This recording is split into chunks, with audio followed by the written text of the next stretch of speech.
In this lesson today, we're looking at introducing combinations. So the goal is to solve problems including combinations. We'll look at introducing a rule that allows us to determine the number of combinations. We'll just discuss combinations as a concept as well.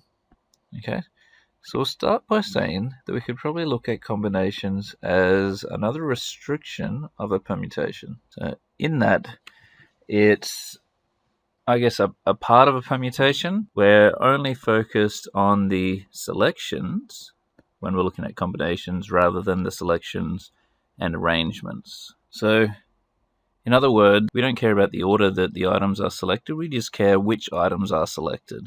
So let's look at a really simple example. So let's consider we've got 3 items, let's say a red, a blue, and a green ball. We want to select 2 of them, and we want to know how many different selections of 2 exist. So let's start by looking at the permutations. So first of all, we could have a red or a green or a blue one. If we got red first, then we could have green or we could have blue.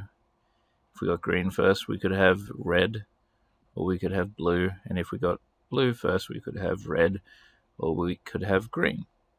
So we've got red, green, red, blue, green, red, green, blue, blue, red, and blue, green. So I'm hoping you can see that these are the permutations. So this would be 3p2. So there's 1, 2, 3, 4, 5, 6 different possibilities. Now, the problem is, if we're just looking at the selections and not the arrangements of the selections, then this red then green will be the same as green then red. Red and blue will be the same as blue and red, and green and blue will be the same as blue and green. So if we're looking at selections, instead of being 6, a number of selections is 6 over 2. And what this kind of works out to be is this 6 is definitely that 3p2, and this 2 is a number of ways you can rearrange each of the different selections. So we can look at that as 2 factorial. And if we put that back together, what we're saying is that this number of selections is equal to 3p2 over 2 factorial, which is 3 factorial, 3 take 2 factorial, 2 factorial. And this extra bit here, so this is our n factorial, this is our n take r factorial, and this one here is r factorial. And so with combinations, that's the only difference. We're looking at just the number of selections. So if we take the permutations and we divide them by the number of ways that we can arrange each of the selections, then we end up with a rule for selections. And so this is it. And so this is it. NCR is equal to n factorial, r factorial, n take r factorial. All right. So we've seen that before in relation to Pascal's triangle, and we'll talk about Pascal's triangle again next lesson. In this lesson, we're just going to focus on using these combinations. Now remember that combinations pop up in combinatorics only when we're worried about the selections and not the arrangements, or when we have to break up and we have to think about the selections separately from the arrangements. One really cool property that I'm sure you will remember from last term is that NCR is equal to NC n take R. So that's that symmetrical property. So what we're saying is, for example, that 5C3 will be equal to 5C2. And the reason for that is, when we break this down, we've got our 5 factorial, 5 take 3 factorial, and then we've got our 3 factorial. And on the other side, we've got 5 factorial, 5 take 2 factorial, and then 2 factorial. Now this 5 take 2 gives us a 3 factorial, and the 5 take 3 gives us a 2 factorial. So in both cases, we end up with the same thing. So it's a good thing to note. That will pop up over and again. The other thing is, remember that we can just write this NCR as NR. So that's just a slight terminology shift. and it means the exact same thing. We tend to use this NR in more abstract applications and the NCR when we're applying it to combinatorics. But before we jump into a couple of examples, just quickly, you can see here I've got the calculator up. I wanted to remind you what we need to do to get to our probability section on our calculator. So of course the first button we press is Option, and then we hit F6 to go across, and then we hit F3, and F3 is our probability. Within there we've got access to factorials, permutations, combinations, and then a random generator that we're not going to worry about too much yet. That'll be something you'll do more in methods and specialist. Alright, so now that we've got all of the skills that we need, we're going to look at a couple of examples. Alright, so first example. How many ways can two letters be chosen from the set A, B, C, D? So this is really straightforward, right? Our number of letters is 4. We're not worried about order, so we're just worried about how many different ways can they be chosen. So I'm saying that A, B, and BA will be the same. So N is 4, and R is 2. So the number of selections would be 4C2, and that would be 4 factorial.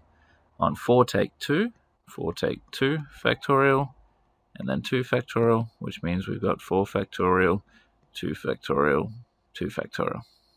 And that would be 4 times 3, and the 2 factorial that will come after that cancels out with one of the 2 factorials on the bottom, and we're over 2, and so that means we end up with 2 times 3, which is 6. Alright, so super simple. The number of ways 2 letters can be chosen, 6. A pizza can have 3 toppings. Okay, so next example. A pizza can have 3 toppings chosen from 9 options. A pizza can have 3 toppings chosen from 9 options. How many different pizzas can be made? So we're worried about selections and the order of those selections, where it may be important if you're actually making the pizza, but we're just worried about what's on the pizza. So the first one is the number of selections. We've got 9 options, so it's 9C, and we're choosing 3 on each, so it's 9C3. So how many different combinations of 3 exist? So that becomes 9 factorial on 3 factorial, and 9 take 3 is 6, so 6 factorial. That means on top we've got 9 times 7 times 8 times 7, and the 6 factorial will cancel, and on the bottom we have 3 by 2 by 1. So if we can cancel out, we will. 3 and 9 come down to 3 and 1. 8 and 2 come down to 4 and 1. And so we end up with 3 times 4 times 7. So 12 times 7 is 84. So we have 84 different selections there. When we look at part B, how many subsets of 1, 2, 3, all the way up to 20 have exactly 2 elements? So what we're looking at here is the number of selections is 20C2. So we're looking at, out of the 20 original values, how many combinations of 2 exist. So that gives us 20 factorial, and then 2 factorial, and 20 take 2 is 18 factorial. And so this means we've got 20 times 19, because the 18 factorial will cancel on top and bottom, and we're over 2. 20 over 2 is the same as 10 over 1, and 10 times 19 is 190. So that means there's 190 different subsets that have exactly 2 elements. Alright, so still nice and straightforward. Question 20, it just asks us, using our calculator, so we'll use our calculator this time, find how many ways 10 students can be selected from a class of 20. So that means we've got N is equal to 20, we've got R is equal to 10, and we're looking at the number of selections being 20C10.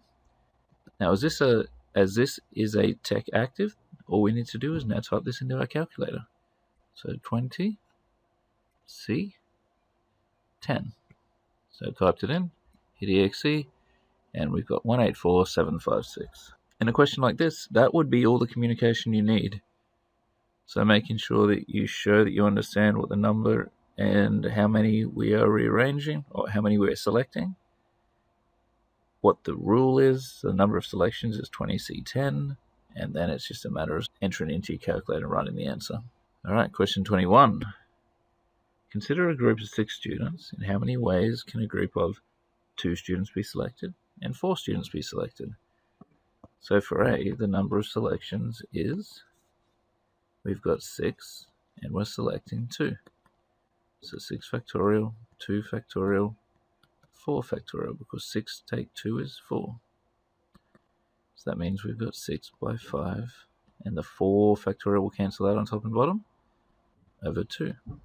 So that is, we've got 3 times 5, which is 15.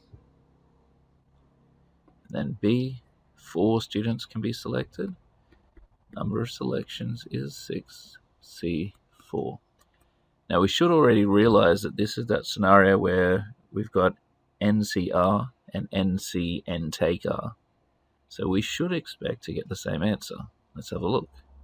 6 factorial on 4 factorial, and 6 take 4 is 2 factorial. So we have 6 by 5, and the 4 factorials cancel, over 2, and we have 3 times 5, which is 15. Of course, we knew it was going to be the same right at the start. All right, example 22. So now we've got a circle. We've got 6 points, lie in a circle. How many triangles can you make using these points as the vertices? So really, what we're looking at, we've got a circle. We've got 1, 2, 3, 4, 5, 6. I didn't spread them very well. We're just looking at how many different selections of 3 exist. And so that means that we're looking at number of selections will be 6C3. How many groups of 3? So 6 factorial on 3 factorial, 3 factorial. That comes down to 6 by 5 by 4, and the 3 factorial on top and bottom cancel. Over 3 by 2 by 1. 6 and 3 becomes 2 and 1.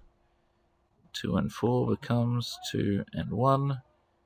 And we got 4 times 5, which is 20.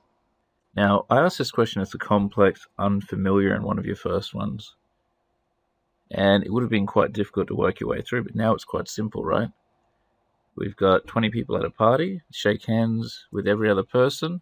Obviously, this is a selections and not an arrangements one, because if we just do a permutation, then they shake hands both ways and we double up. With a selection, we're just going, okay, we've got 20 people. How many pairs are there? So how many lots of 2? So in this case, the number of selections is simply 20C2, which is 20 factorial, 18 factorial, 2 factorial. The 18, because we're looking at 20 take 2.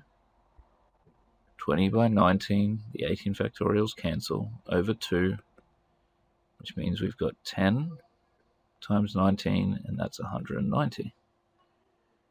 All right, so again, nice and easy if we think about it the right way. Now, this is a question, this last one is a question we've seen before. Maybe not the exact same question, but the premise was definitely covered. We looked at this as using identical processes. So it says that we can only move right or down. So, of course, there's going to be these scenarios where we move down 3 and right 5 times. Now, what I'm going to suggest is that we can solve this using combinations. So what we're looking at is it's going to be a combination of, there's going to be a combination of 8 moves. So 1, 2, 3, 4, 5, 6, 7, 8. So can you see that'll have to be 3 downs and 5 rights, and it can be any combination of those. So it's a combination where we're looking at having our 3 rights somewhere, where of course the rest have to then be downs. All right, so we're looking at the number of selections being 8C3, which means we've got from 8 we're selecting the 3 different rights, and so that would be 8 factorial on 5 factorial 3 factorial, which would be 8 by 7 by 6, and the 5 factorials cancel, over 3 by 2 by 1.